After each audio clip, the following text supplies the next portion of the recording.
त्या माणसामुळे आम्हाला नरक समजलं, पण ज्या माणसाने आम्हाला नरकातनं बाहेर काढलं आणि माणूस म्हणून जगायला शिकवलं त्याचं नाव भीमराव रामजी आंबेडकर, म्हणजेच आंबेडकर आंबेडकर आंबेडकर आंबेडकर आंबेडकर आंबेडकर आंबेडकर.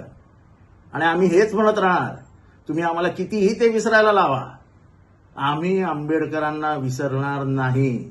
आणि म्हणून मी नेहमी म्हणतो की जय भीम हा कुठल्या जातीचा नारा नाही, तर तो आमच्यातला ऊर्जा स्तोत्र आहे.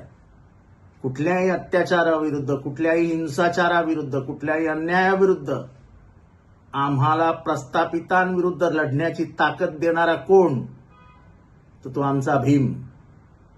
त्यामुळे तुम्ही कितीही सांगा कि ये क्या नई फैशन है, ये फैशन नहीं है भाई साहब, ये हमारी दिल की अंतरात्मा की आवाज है. आप उसे नहीं बंद कर सकते.